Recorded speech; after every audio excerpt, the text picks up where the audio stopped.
So, ladies and gentlemen, good morning, and thank you very much for being here. We call this roundtable the New Frontiers of Infrastructure because, as we all know, the infra industry is undergoing profound changes that are accelerated by the COVID crisis. In particular, the digital revolution and the impact of climate change are changing the very nature of our infrastructures, and also, as it has been said by other speakers, the relationship between the public and the private sector. So, to discuss some of these changes, I'm very pleased to introduce my esteemed panel, starting with Gwenola. So, Gwenola, you are the CEO and founding partner of Vauban Infrastructure Partner. You have built a very successful equity franchise over the last decade. You also know very well the European infrastructure industry, and your voice carries weight in the industry. On the equity side, I have also on my right Vincent Levita. So Vincent, you are the founder and CEO of Infravia Capital Partners, another successful story. And you are a role model in the industry. It's not me saying it, but it is AGEFI. You received last July the AM Award 2020 from AGEFI, which recognizes in you a personality that stands out in the industry. So thanks a lot for being here. Thierry Baudard, you are the CEO of NGE Concessions, NGE for New Generation of Entrepreneurs. You represent a remarkably dynamic group which recruited 4,000 people last year, intends to recruit as much this year, and is 80% owned by employees and management. And as part of your recent successes, you just won the A69 toll road concession between Toulouse and Castres. Warm congratulations, and thanks for being here. And finally, we have Darko. Darko, you are a partner at Linklaters and a widely recognized specialist of the infrastructure and energy industries. You advise both public and private stakeholders, and so you're well placed to observe the new trends in the industry. Thanks a lot, Darko. So without further ado, I'd like to ask my first question to Thierry. Thierry, as a builder, an industrial company, a concessionaire, what are the new trends you see in the industry? What are these new infras? As a construction company, our primary role is to create and lead a consortium, mainly in greenfield projects, bringing to investors back-to-back on CapEx, the delivery on due time, and taking part as shareholder in the SPV to be in the best alignment of interest. In the project of our core businesses, highways and railways, we do it regularly. No doubt that railways are seen as sustainable infrastructure, even when functioning with diesel. Better when it's electrical, and maybe tomorrow with hydrogen.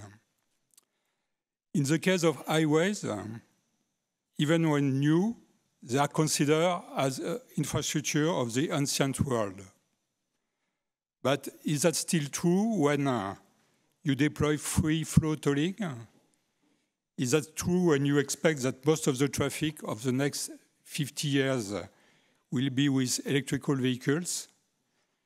And is that true when the solar plant installed along the new project generate more energy than the energy used by the car on the highway? So even for highway, the new frontier has to be sustainable. On some other projects like fiber to the home networks, we have proved that it was not at the beginning an infrastructure project. It was considered as telecom. Now it's clearly infrastructure. On the project we were dealing in the east of France, 1.4 million premises, we organized not only the first project financing for this kind of infrastructure, but also we show that we can set up rollout teams in a very short period of time and manage hundreds of subcontractors. And once the deployment starts to be over, we are keen to bring some additional layers of services, such as services for smart cities, anticipating the needs of local authorities. So we believe that this kind of capacity will be valuable on the project emerging for the next 10 years, with integration of significant and different expertise. No doubt it could be easily applicable in the project, for example, of hydrogen, which have to take into consideration various fields of production, transport, and distribution. Thanks a lot, Thierry. So, Gwenola, you are a long-term investor. You manage €5 billion of assets in 50 companies. So, following on Thierry's remark, infra of the past or the future, what shift do you see towards this service nature, and what is the impact of digitalization? Well, effectively, what we observe through the COVID crisis is very much a catalyst for people realizing that how it is important to be involved over the long term, and that by being long term, we definitely have a chance to make a difference. This goes with what Thierry was saying, which is awareness about sustainability. All this comes more and more after the COVID, and it's true that framing infrastructure as a service to community is increasingly something which we perceive from investors' perspective. The reason for that is after COVID, where we basically had to, through connectivity, maintain the infrastructure services everywhere in the world, there were evolution, changes, digitalization of infrastructure became key. And we now entered into discussions with public entities. We do realize that public governments are increasingly looking for innovation services in order to get more connectivity into their public services, going from lighting, waste collection, waste management, parking, also security. So all this matters when you realize that after COVID and a shock that was actually impairing lots of portion of the economy, that actually looking at the infrastructure as a service allows us to look like long-term perspective on recycling costs, having a long-term commitment in order to make those services reliable for the long term, being resilient and continuing to provide services that will actually answer the evolution of needs of communities. And we do perceive this evolution as major because, I mean, we have shifted from actually being all working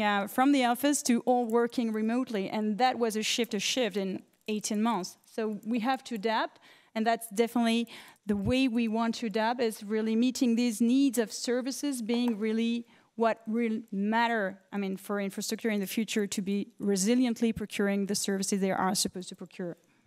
Thanks a lot, Gwenola. So let's turn towards another equity voice. Vincent, Infravia has been amongst the most dynamic investors when it comes to pushing the boundaries, widening what is an infra. So can you please tell us what criteria qualify as infrastructure, and what are the key sectors of interest that you see emerging? Yes, good morning. Yeah, for us, infrastructure was pretty clearly about essential services. So infrastructure is an asset with a public and a social role. Infrastructure is certainly the layer where you build and develop your economy. So everything related to that can be qualified as infrastructure.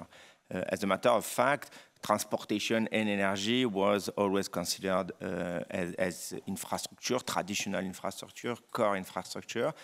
And progressively, we have invested in telecommunication 10 years ago. It was obvious to me that telecommunication is an essential layer for your economy. And for those who question that, I think the last 18 months prove us right. So for us, the way we see the criteria is essential services, hard asset, and a kind of public public framework or regulatory framework where the private money can invest without a lot of risk. If we look at where we should expand today, it's pretty simple. We look at what are the long-term trends which are driving our economy today. The first one is digital. I'm not going to insist on that. I think it's pretty clear, and it was said several times this morning. But it's not over. I mean, the fiber networks, telecom towers, data centers are something where we are going to need more and more infrastructure. And of course, we started, and as well, we started 10 years ago to do that. I think we were the only one at the time. And today, everyone is catching up. And we feel that we were, at the time, it was a new frontier. What was used to be a new frontier now is an old frontier, which is a classical cycle. The second trend is certainly energy transition. So renewable is now obvious. It was less obvious 15 years ago, but it is obvious. The way to manage energy transition is not over.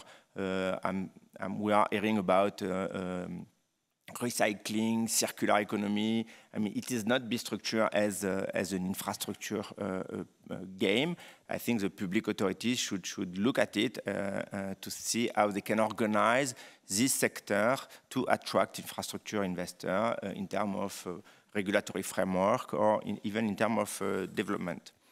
The third and less obvious sector is what we've called social infrastructure. And again, a few years ago, it was less obvious that it is infrastructure. It could be private equity, real estate, blah, blah, blah.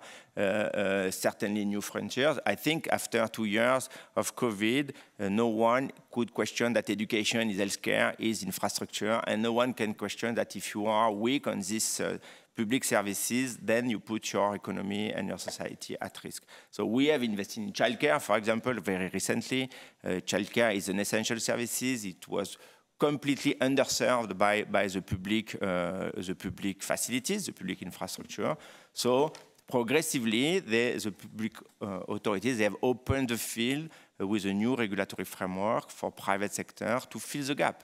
And it is the same level of quality. The pricing is under control. It is built as a local monopolistic situation and regulated situation. So it is key infrastructure, certainly. And well, let's see if we're right again, and if the market recognizes in a few years that it is a core infrastructure tomorrow, we'll see that. Healthcare, it's pretty obvious. I think no need. I've seen that Emmanuel Moulin this morning started his infrastructure reboot program by healthcare. I'm not surprised. He's a politician, so he has the sense of timing. But of course, we need more private money to develop our healthcare infrastructure at many levels, and that's for us a new frontier, which represent an essential services, hard asset, key services that could be that is regulated and could be even more. The last sector, of course, is transportation. So Thierry said it. I mean, not obvious to say that a motorway is a new frontier, but still there is a different way to do it.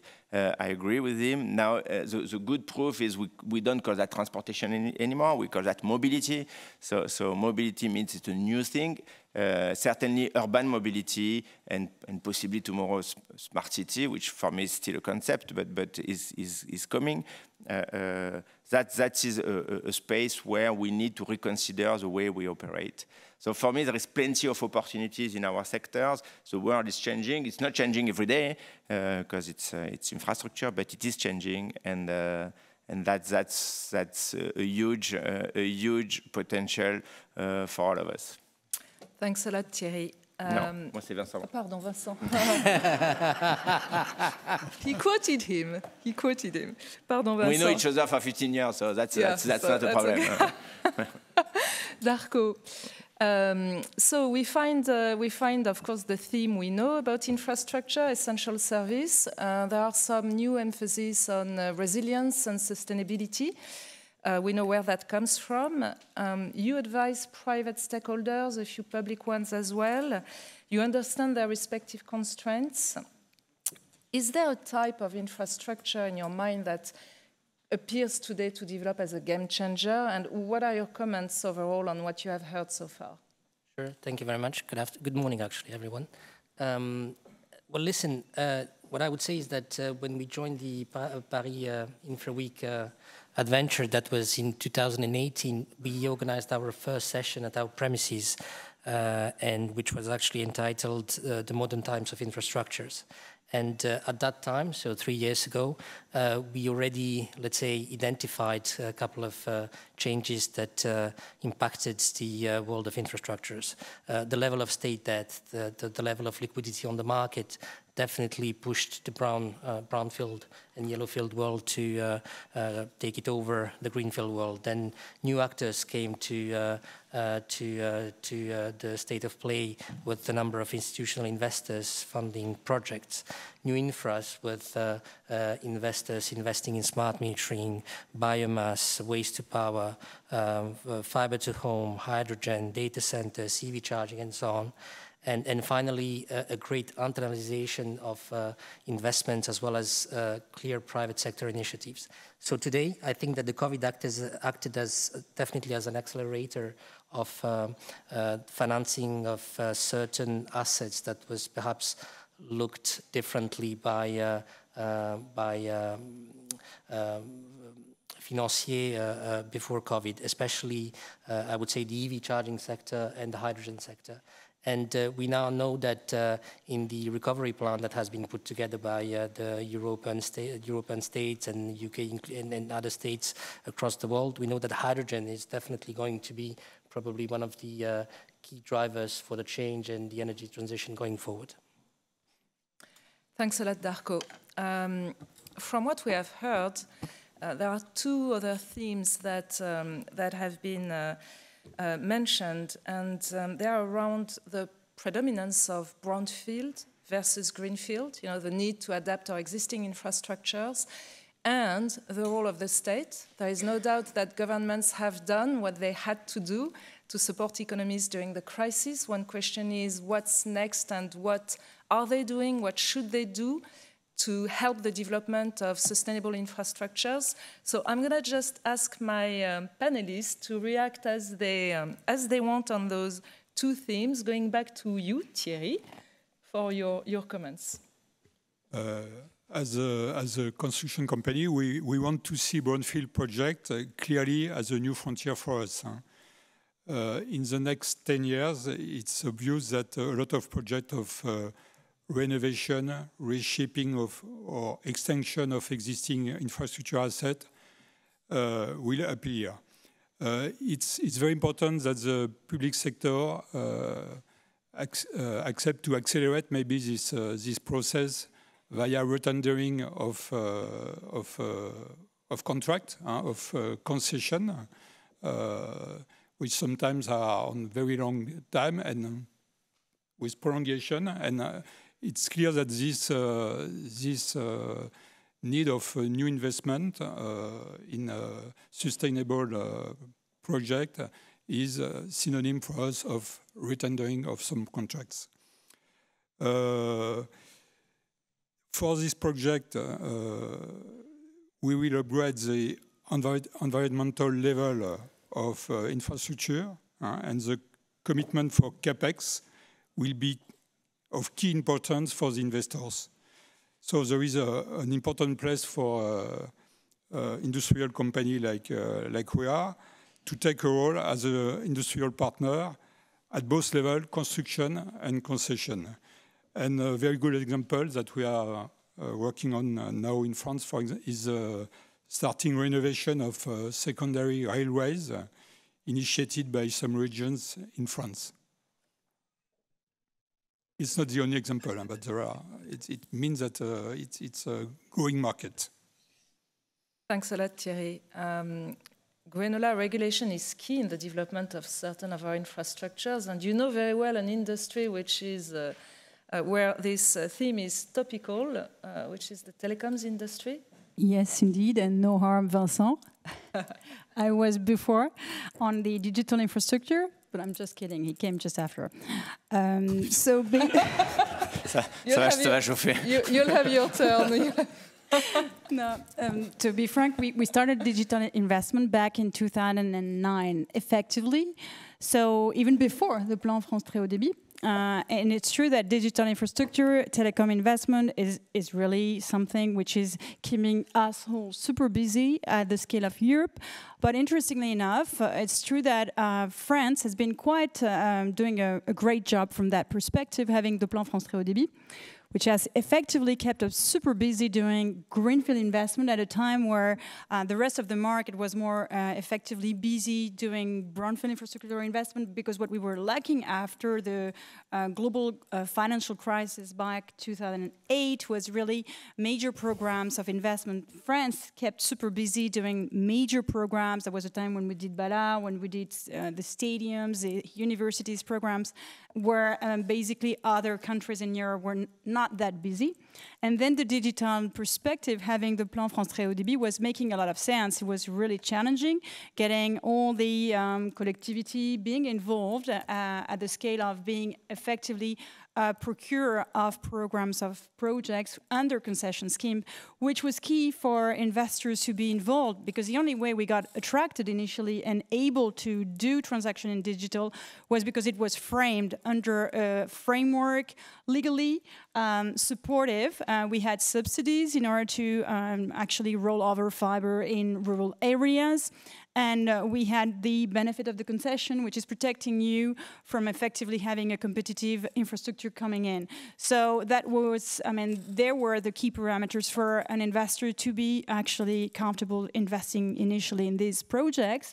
And that was done because basically, when you think about the stricter in France, it differs significantly from other countries in Europe, because the average of household being located in rural areas in Europe is 20%, while we are 45%. So this plan was actually addressing the very specificity of the French market, having all the rural areas being actually addressed through concession framework, while the rest of the country being either mid-dense area or dense areas, which are much more attractive for an incumbent operator to build an FTTH network, was equally addressed, but not under concession frameworks. So effectively, I think the last 6-7 years have been super busy thanks to this concession framework that the French government has launched, and there was no equivalent in Europe in any other country, and that is quite a success. Thank you very much, Gwenola. I feel I have to give a droit de réponse to Vincent. And then, Vincent, perhaps you can tell us what is it? You will tell us, please. What is it that you expect from the state? I will be merciful. Darko is telling me you have to find a way to talk about Bernard Tapie. Honestly, brownfield versus greenfield, it's not easy.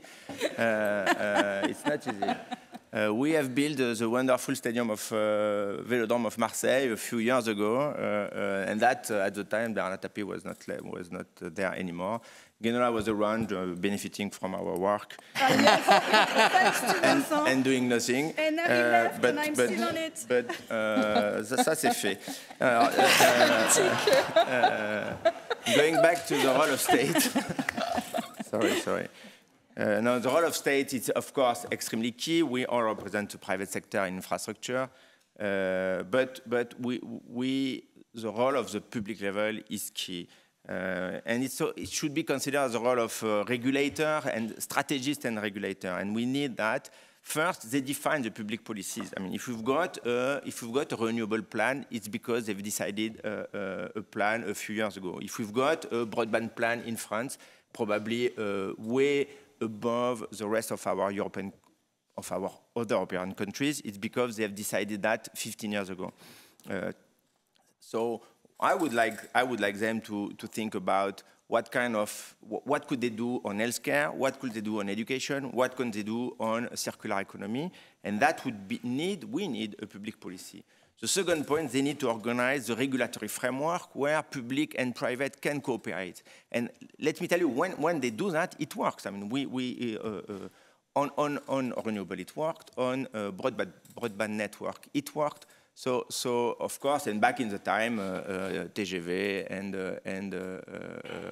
all the rest. So we've got an ecosystem in France with good engineers, good industrial companies, good banks, good lawyers, and good infrastructure fund. And that's an ecosystem which is pretty efficient. We need the public level, the state, to play its role, not trying to do what we can do, because normally we can do that better, but trying to organize how to do it, and that's really the role. The last point, of course, is stability. They need to organize this framework with stability. Whenever it is stable, it works, even if it's not perfect. Whenever it's not stable, we have seen the last movement on the photovoltaic pricing. I mean, for me, it's impossible to understand why they do that.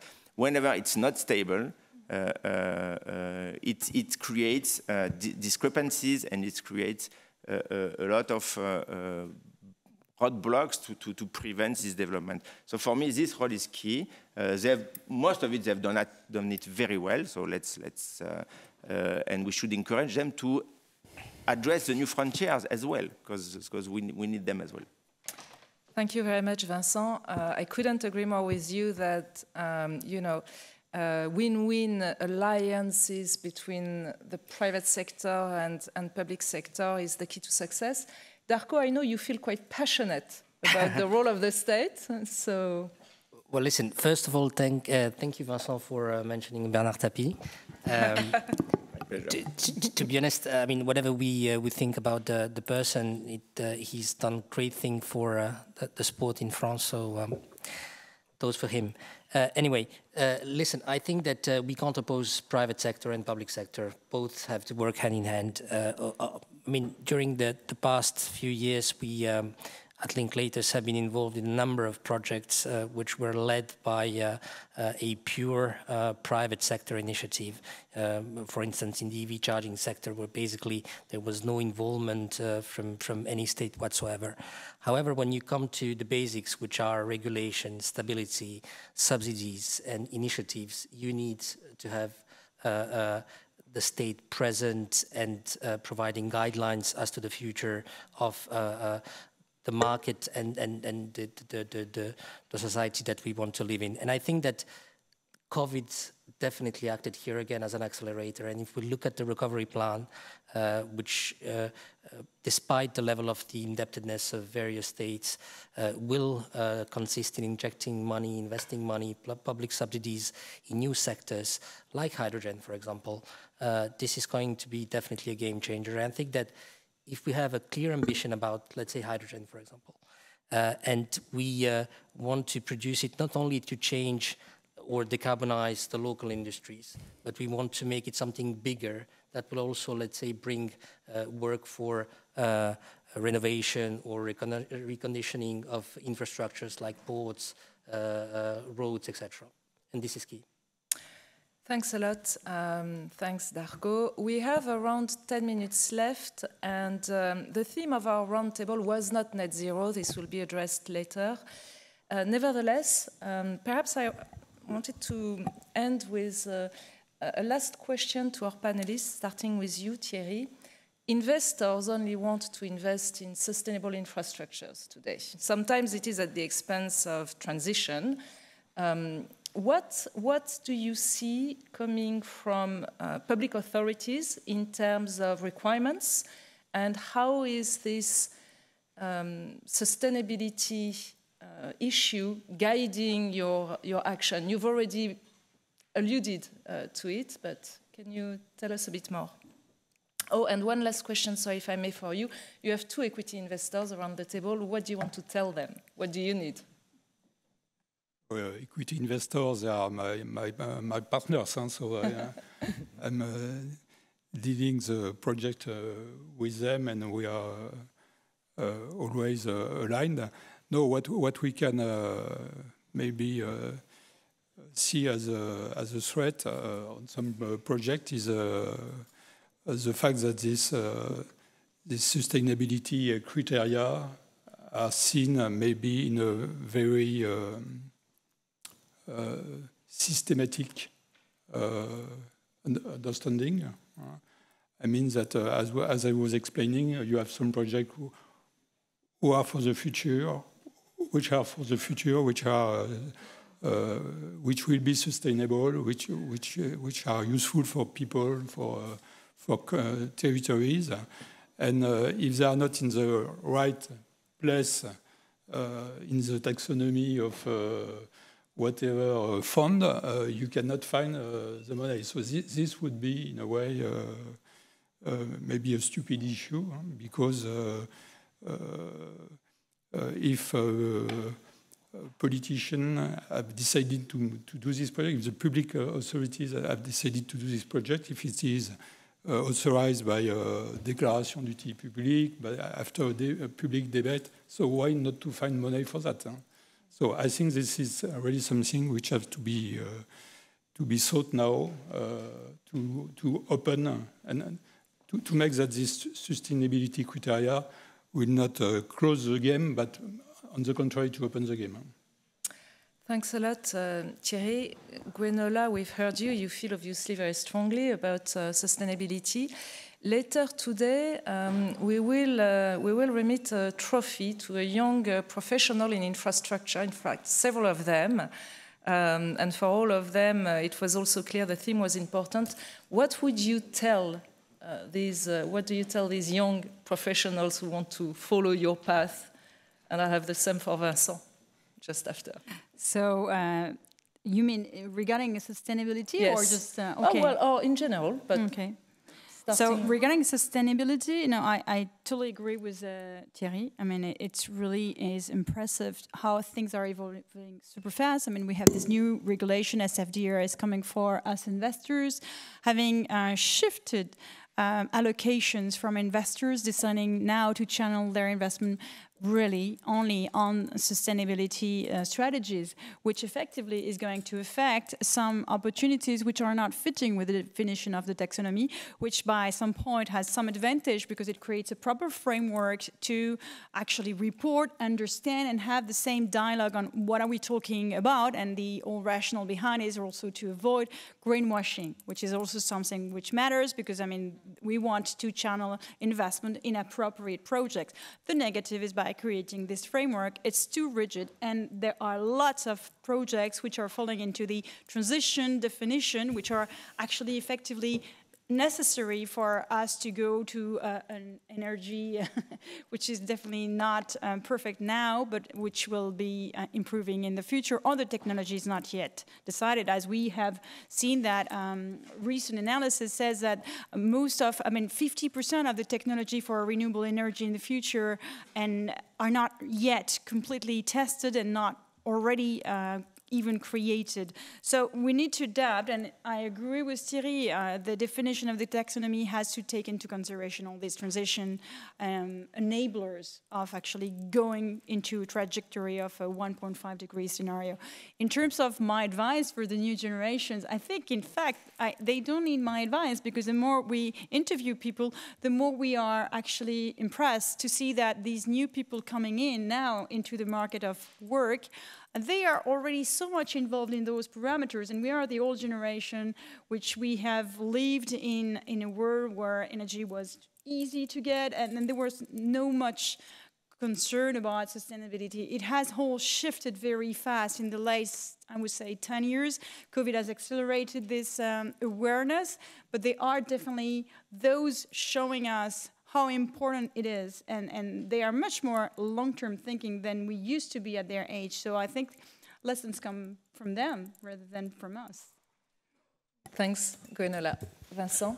Well, I'm less optimistic, unfortunately, on that. I think there's a big difference between being aware of a problem, so having a good conscience of the fact that there is a problem, and finding the solution to this problem. So I think what has been done on energy transition in the last years is, okay, now everybody agrees that there is a problem, that the climate change is real, that 1.5 degree whatever is now done, and everybody is ready to move to change that. But having said that, for me, the energy transition has not started for real.